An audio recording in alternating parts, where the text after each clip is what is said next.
మోకాళ్ల నొప్పులు, gas, gut health వంటి సర్వ రోగాలకు నివారణి అరుణ యోగా ఆముదం. మా నాన్న ఎప్పుడు అంటుండేవారు, అదే నా మనసులో నాటుకుపోయింది. ఆ రోజు మీరు కుంకుమ భరిని అడిగినప్పుడు శుభమా అంటూ పెళ్లి చేసుకోబోయే ఆ పిల్లకి నా చేతులతో కుంకుమ ఇచ్చానంటే ఎక్కడ శుభం జరుగుతుందోనని భయపడ్డానండి. అందుకేనండి మీరు బయటికి వెళ్తూ గొడుగు అడిగినా ఇవ్వకపోవడం, ఏదో రాకపోవడం. అంతేగాని నా బతుకులో వెలుగు నింపిన మిమ్మల్ని అవమానించేంత దుర్మార్గురాలి కాదండి. ఏంటమ్మా ఇది? చిన్నపిల్లల లేదండి, నాకు అదృష్టం ఉందని, నా పూజకు ఓ విలువ ఉందని మొట్టమొదటిసారి అందు మీరే. ఈ క్షణమే నా ప్రాణాలు పోయినా పర్వాలేదు బావుగారు, ఆ ఒక్క మాట చాలు. ఊరుకో. మంచి చెట్లకు మనుషులే కారణమైతే ఇక గుళ్ళెందుకు, దేవుళ్ళెందుకు? పిల్లెదురొస్తే అశుభమని, నక్కతోక తొక్కితే శుభమని అంటారు. అలా అయితే అందరూ ఇళ్లలో నక్కల్నే పెంచుకోవచ్చుగా. అలా ఎందుకు చేయరు? మంచి చెడు అన్నది మనుషుల మనసుల్లో ఉంటుందమ్మా, ఆశీర్వదించే చేతుల్లో కాదు. ఇక మీదట నేనెప్పుడూ నీ కళ్ళలో నీళ్లు చూడకూడదు, సరేనా? రే, అమ్మాయికి తీపి తినిపించు.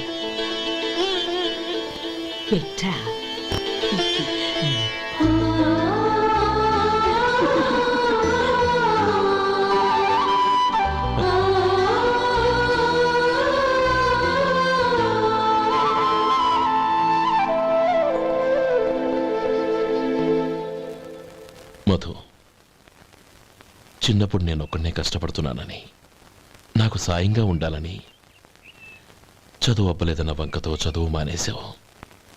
ఇప్పుడు నీ తమ్ముళ్ళిద్దరూ అభివృద్ధిలోకి వచ్చారు. మరుదులిద్దరికీ మంచి ఉద్యోగాలు వచ్చాయి.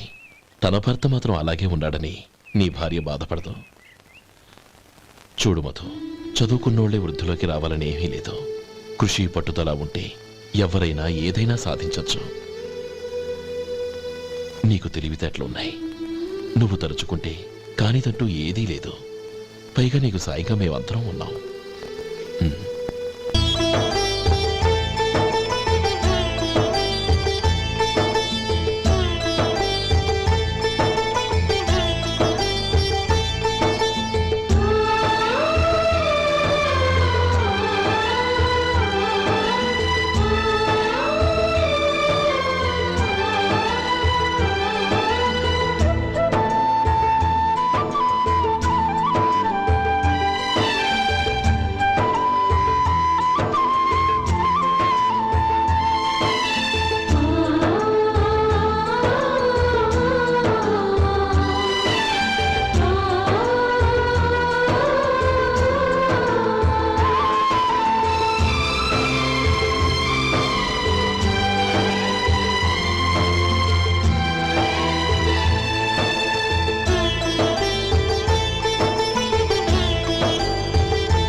రా బాబు రా. నమస్కారం అండి.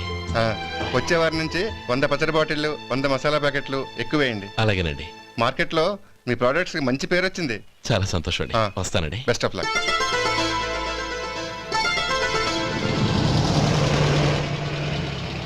ఆ బాక్స్ లోపల పెట్టవా? అలాగే సార్. ఇక మీద మీ ఆర్డర్లు సగం వేయండి, సరిపోతుంది. అదేంటండి? మీ పచ్చళ్ళు అమ్ముడుపోక చాలా స్టాక్ అలాగే ఉండిపోయింది. ఇప్పుడు అందరూ రుచి పచ్చళ్ళు, రుచి మసాలానే అడుగుతున్నారు. మా నల్లుడి గురించి తక్కువగా అంచనా వేశారు కదా, ఇప్పుడేమంటారు? ఎలాగైతేనే అతను వృద్ధిలోకి వస్తే చాలు. వాళ్ళు బాగుంటే నాకు సంతోషమేగా. ఎవడ్రా వాడు? ఇన్నాళ్ళుగా వ్యాపారం చేస్తున్నాను, నిన్నగాక మొన్న వచ్చినోడు వాడు నాకు పోటీయా? వాణ్ణి పెరగనివ్వకూడదు. వాణ్ణి ఇక్కడికి రప్పించండి, నేను మాట్లాడతాను.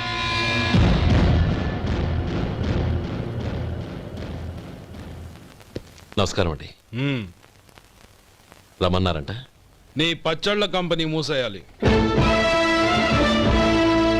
నీకెంత కావాలి? 5 లక్షలు ఇస్తాను. చాలా? 5 లక్షలు కాదు, 50 లక్షలు ఇచ్చినా నా కంపెనీ మూయడం జరగదు. బాగా ఆలోచించుకొని చెప్పు. ఈ వ్యాపారంలో పుట్టి పెరిగినోడ్ని, నాతో పోటీ పడకు. నా చేతి కింద 6,000 మంది పనిచేస్తున్నారు. ఆంధ్ర మొత్తం నాకు బ్రాంచులు ఉన్నాయి. నేనే మార్కెటింగ్ చేయలేకపోతున్నాను. ఆఫ్టర్ ఆల్ ఒక కుటీర పరిశ్రమలా పెట్టుకొని నువ్వెలా మార్కెటింగ్ చేయగలవు? 6,000 మంది వర్కర్స్ని పెట్టుకుని ఆంధ్ర మొత్తం బ్రాంచీలున్న మీరే నా కంపెనీ చూసి భయపడుతున్నారంటే నా సరుకులో నాణ్యత ఉందనేగా. ఆ నాణ్యత ఉన్నంత వరకు నాకెవరూ పోటీ కాదు. ఈ ప్రపంచంలో నేను ఎక్కడైనా మార్కెట్ చేయగలను. వస్తాను.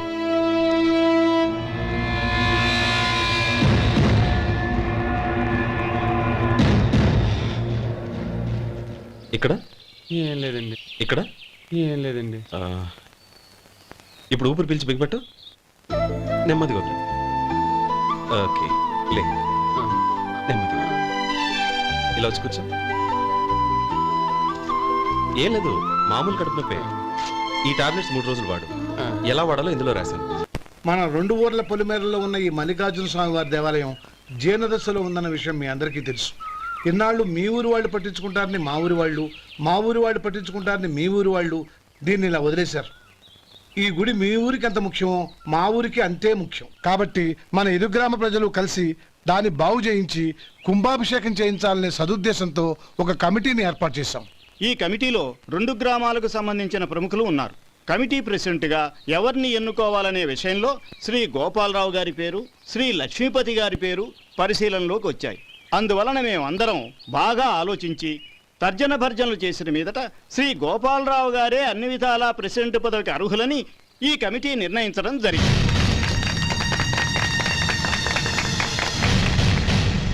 అంచేత ఈ ఉభయ గ్రామ ప్రజలు శ్రీ గోపాలరావు గారికి ఉదారంగా విరాళాలు అందజేసి ఈ శుభకార్యాన్ని జయప్రదం చేయవలసిందిగా కోరుతున్నాం. ఏంటి ఇంకా రాలేదా? ఏంటయ్యా, టైం 10 అవుతోంది. బోర్డు మీద 10 గంటలను రాసింది. మీ డాక్టర్ ఇంకా రాలేదు. అసలు మీ డాక్టర్ కి టైం సెన్స్, పంక్చువాలిటీ ఏమైనా ఉన్నాయా? ఇంతకీ మీరెవరండి? నేను డాక్టర్ అమ్మని. ఓహో, మీరు డాక్టరేనా? డాక్టర్ అంటే డాక్టర్ని కాదయ్యా, డాక్టర్ని చేసుకోబోయేదానని అర్థం. ఓహో, అవును, నువ్వెవరు?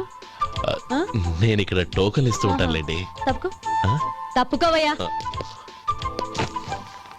అవును, మీ డాక్టర్ కి ఎవరో అన్నయ్య ఉన్నాడంట కదా, ఎలాంటోడు? ఎలాంటోడంటే అదేనయ్యా, చాలా కోపిష్టని విన్నాను. ఎందుకని అడుగుతున్నారు? ఎందుకంటావేంటయ్యా? ఆ అన్నయ్య మాట వినగానే మీ డాక్టర్ గడగడా ఉణికిపోతాడు. అసలు డాక్టర్ చదివే తమ్ముణ్ణి అలా భయపెట్టచ్చా? తప్పు కదా? తప్పేనండి. కాని కాని నాకు మీ డాక్టర్కి పెళ్ళవని ఆ అన్నయ్య సంగతి అప్పుడు చెప్తాను. ఏం చేస్తానండి? ఏం చేస్తానా? సంవత్సరం తిరగకుండానే కవల పిల్లల్ని కని వాళ్ళ అన్నయ్య చేతిలో పెడతాను. వాళ్ళకి 5 సంవత్సరాలు వచ్చేసరికి ఆయన్ని బాగా మొట్టికెళ్ళేస్తారు. అలా నా కసి తీర్చుకుంటాను. ఈ డాక్టర్ ఎప్పుడు వస్తాడో ఏంటో. అది సర్లే కానీ నువ్వు పని చేయి. మీ డాక్టర్ రాగానే నేను వచ్చి వెళ్ళానని చెప్పు. నేను అంటే ఓ, నా పేరు చెప్పలేదు కదా, నందిని. ఏం చెప్తావు? అదేనండి, నందిని గారు వచ్చి వెళ్ళారు అని చెప్తాను. గుడ్, పైకొస్తావు.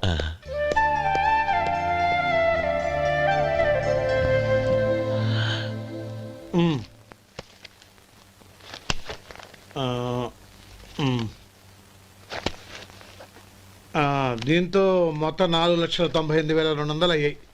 పోతే నువ్వు ఇచ్చినంత ఇవ్వలేకపోయినా ఈ దైవకార్యానికి నా వంతు చందా 1800. దీంతో మొత్తం 5 లక్షలు పూర్తయ్యాయి.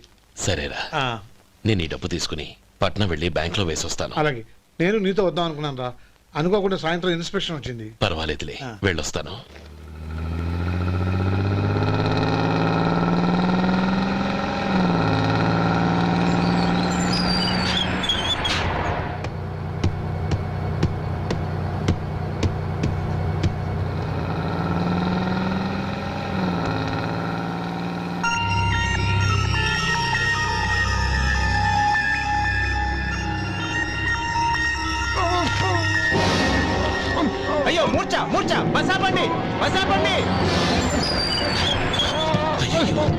ఇదిగోండి తాళం చేతులు గుర్తి ఈ తాళం అతని చేతిలో పెట్టండి. వీటి వల్ల ప్రయోజనం లేదు. నాలుగు ఖర్చుకోకుండా పళ్ళ మధ్య పెట్టడానికి గట్టిగా అది నోటే ఇవ్వండి. ఇదిగో ఇది చూడండి.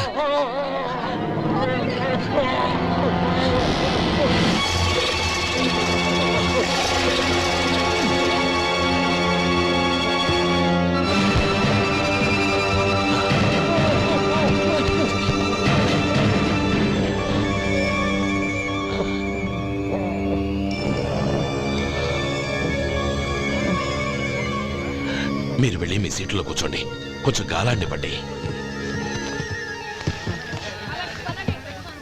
ఇప్పుడు ఎలా ఉంది బాబు? ఆ.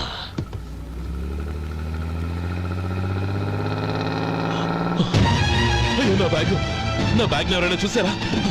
అందులో 5 లక్షలు ఉన్నాయి. నా బ్యాగ్ వెంటనే బస్ ఆపండి. ఎవరిని కింద దిగవద్దు. అందరినీ చెక్ చేయండి. నా అంచనా తప్పు కాలేదు. వాడి మంచితనమే వాడిని దెబ్బకొట్టింది. మన వాళ్ళని పంపించి గుడి తాలూకు డబ్బు కొట్టేశాడని పోలీస్ కంప్లైంట్ ఇవ్వండి. ఇప్పుడు ఆ స్టేషన్లో ఎస్ఐ వాడి తమ్ముడే. వాడే వెళ్ళి వాడి అన్నయ్యని అరెస్ట్ చేసి వీధుల్లో నడిపించుకు తీసుకురావాలి. అది నేను కళ్ళారా చూడాలి, మనసారా సంతోషించాలి. అయ్యా గోపాలం గారు మీరు దేవస్థానం సొమ్ము దొంగిలించారని ఎవరో పోలీస్ కంప్లైంట్ ఇచ్చారంట. మిమ్మల్ని అరెస్ట్ చేయడానికి మీ తమ్ముడు గారు వస్తున్నారు.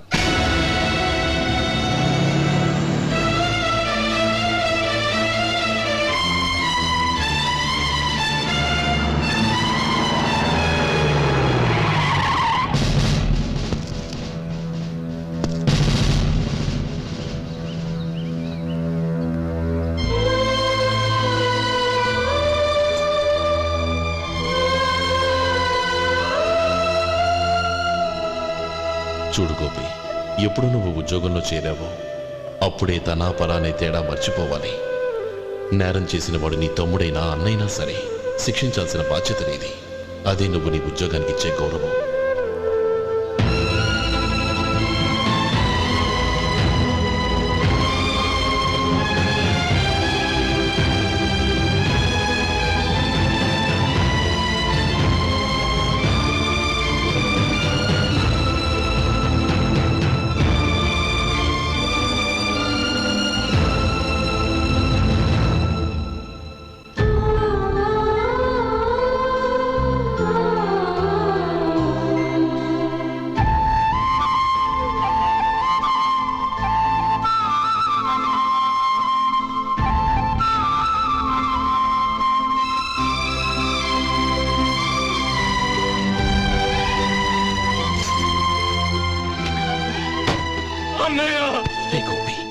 ఏమిట్రా ఇది? నన్ను క్షమించు అన్నయ్య. నేను కోరి ఉద్యోగుల చేరిన మాట నిజమే, కానీ ఇలాంటి పరిస్థితి ఎదురవుతుంది అనుకోలేదు. నా ఒంట్లో ప్రతి రక్త పట్టు నీ భిక్షానన్నయ్య. నిన్ను అవమానపరిచి ఉద్యోగం నిలబెట్టుకునే బదులు నా ప్రాణాలను వదులుకుంటారు, కానీ ఈ పని మాత్రం నేను చేయలేనన్నయ్య.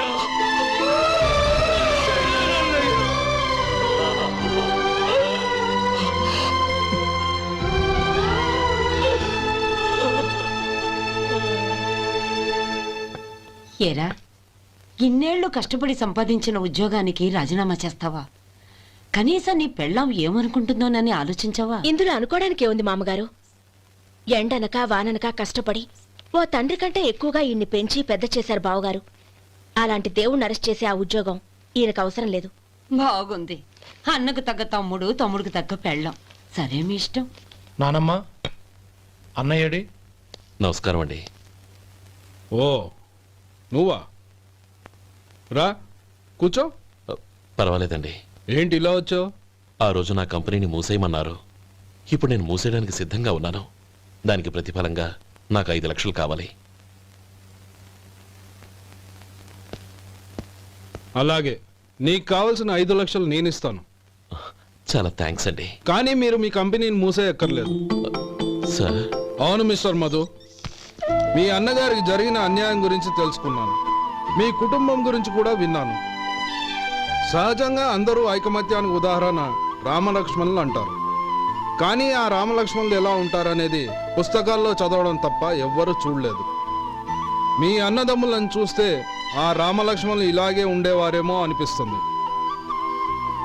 అలాంటి కుటుంబానికి ఇలాంటి ఇబ్బంది రావడం నిజంగా దురదృష్టం. రామునికి హనుమంతుల్లా కాకపోయినా ఏదో ఉడతా భక్తిగా నా వల్ల వీలైన సహాయం ఈ 5 లక్షలు తీసుకో. మీ కంపెనీ పేరు మీదే అన్ని సరుకులు తయారు చేయండి. నేను వాటిని ప్రపంచమంతా మార్కెటింగ్ చేస్తాను. సార్, మీ రుణం ఉంచుకోను, తొందరలోనే తీర్చేస్తాను. స్నేహితుల మధ్య రుణాలేంటి మధు?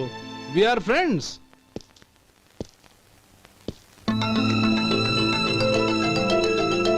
ఏంటో అక్కడ ఆగిపోయావు? రా. నువ్వు మీ అన్నయ్యని అరెస్ట్ చేయడానికి అట్టెళ్ళావు, ఆయన లొంగిపోవడానికి ఇటు వచ్చారు. అవును, యూనిఫామ్ చేత్తో పట్టుకొచ్చావేంటి? సార్, నేను రే, ఈ మాత్రం దానికే బెదిరిపోయి ఉద్యోగం వదులుకుంటావా? నువ్వు ఇలాంటివి ఎన్నో సమర్థవంతంగా ఎదుర్కోవాలి. నిన్ను నేను ఎస్పీగా చూడాలి. అది కాదన్న. ఇంకేం మాట్లాడకు. ఇన్స్పెక్టర్ గారు, నన్ను లాకప్లో పెట్టండి. ఆగండి సార్, ఆ డబ్బు ఎక్కడికి పోలేదు, నేనే తీసి జాగ్రత్త చేశాను. ఈ విషయం అన్నయ్యకి తెలియక బ్యాగులో డబ్బు కనబడకపోవడంతో అది పోయిందనుకున్నాడు. నేను పట్నం నుంచి వచ్చేసరికి జరిగిన గొడవంతా తెలిసిందే. రే మధు, జరిగిన దానికి నన్ను క్షమించనయ్యా. ఇంటికి వెళ్ళాక అన్ని వివరంగా చెప్తాను. సార్, ఇదిగోండి 5 లక్షలు. ఇది కమిటీ వాళ్ళకి అప్పగించి ఈ కేసు కొట్టేయండి సార్. భలే వాడివయ్యా, తీసినప్పుడు ఒక మాట ఆయనతో చెప్పుండొచ్చుగా. అనవసరంగా పెద్ద ఆయన స్టేషన్ వరకు రప్పించావు. Sorry sir. అన్నయ్య, మీరింటికి వెళ్ళండి, నేను లెక్క అప్ప చెప్పేసి వస్తానండి. అలాగే. ఎలా దెబ్బ కొట్టాలన్నా కుదరటం లేదు. అయినా వీళ్ళకు ఉన్న పళ్ళంగా 5 లక్షలు ఎలా వచ్చాయి? అదే బావా, నాకు అర్థం కావటం లేదు. నీకు అర్థమైతే ఆశ్చర్యపడాలి కానీ అర్థం కాకపోతే ఆశ్చర్యం ఏముంది? Useless fellow.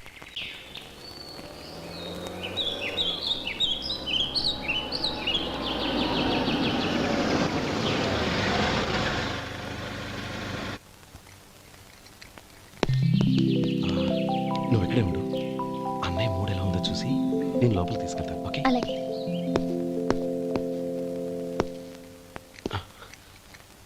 అన్నయ్య, ఏంట్రా? నేను చాలా రోజుల నుంచి నీకు విషయం చెప్తున్నాను, గుర్తుందా? ఏ విషయం? అదే అన్నయ్య, నేను ఓ అమ్మాయిని ఓ అమ్మాయిని లవ్. ఓహో, లవ్ చేస్తున్నావా? ఆ విషయం నువ్వు నాకెప్పుడు చెప్పావురా? ఊళ్ళో అందరూ అనుకుంటుంటే నేను విన్నాను. సారీ అన్నయ్య, నీకు చాన్నాళ్ళుగా చెప్పాలనుకుంటున్నాను కదా, అందువల్ల చెప్పేశానేమో అనుకున్నాను. ఓహో, ఆ అమ్మాయి వచ్చిందన్నయ్య, బయట నిలబడి ఉంది. బయట నిలబెట్టడం ఏమిట్రా? లోపలికి తీసుకురా. అలాగే అన్నయ్య. ఏయ్, అన్నయ్య మంచి మూడ్లో ఉన్నాడు, రా. కమ్.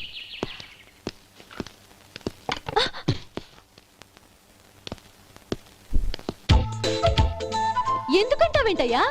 ఆ అన్నయ్య మాట వినగానే మీ డాక్టర్ గడగడ వణికిపోతాడు. అసలు డాక్టర్ చదివే తమ్ముడిని అలా భయపెట్టచ్చా?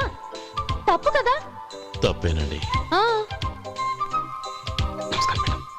నమస్కారం. అదేంట్రా, మనిషో పక్కనుంటే నమస్కారం ఇంకో పక్కన ఉంది? అది మర్యాద అన్నయ్య, మర్యాద. ఆహా, అవును, నీ పేరేంటమ్మా? నందిని. ఆ, నందిని. నందిని అన్నయ్య. ఏ, ఆ మొక్క తను చెప్పలేదా?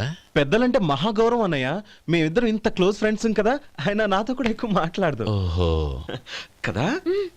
నాకు మీ డాక్టర్కి పెళ్ళవని, అప్పుడు అన్నయ్య సంగతి చెప్తాను. ఏం చేస్తారండి? ఏం చేస్తానా? సంవత్సరం తిరగకుండానే కవల పిల్లల్ని కని వాళ్ళ అన్నయ్య చేతిలో పెడతాను. వాళ్ళకి 5 సంవత్సరాలు వచ్చేసరికి ఆయన్ని బాగా ముట్టిగలేస్తారు. అవును, అమ్మాయి మోహం చూడకుండా నిర్ణయం ఎలా తీసుకోనరా? తలెత్తు.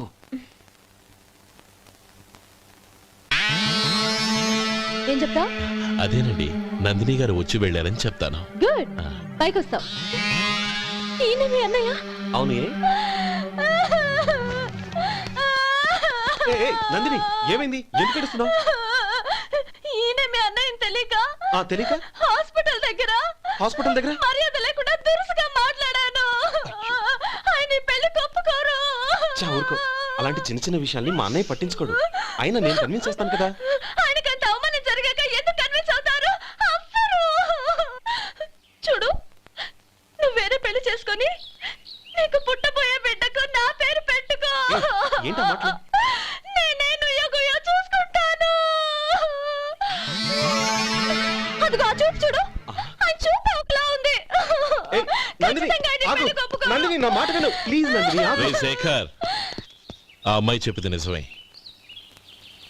తనని ఎప్పుడైతే హాస్పిటల్ దగ్గర చూశానో అప్పుడే నేను నిర్ణయానికి వచ్చేసాను. విన్నావా? నేను చెప్పానుగా, ఆయన ఆల్రెడీ ఓ నిర్ణయానికి వచ్చేసారట. ఇక నేను వెళ్తాను. అలాగే వెళ్ళు. వెళ్ళి ఈసారి వచ్చేటప్పుడు మీ అమ్మా నాన్నల్ని తీసుకురా. ముహూర్తాలు ఎప్పుడు పెట్టుకోవాలో నిర్ణయించుకుంటాం. అర్థం కాలేదా? నువ్వే మా వాడికి సరైన జోడి. అదే నేను తీసుకున్న నిర్ణయం. థ్యాంక్ యూ బావగారు, నన్ను ఆశీర్వదించండి. లేమా, శీఘ్రమేవ కళ్యాణ ప్రాప్తిరస్తు.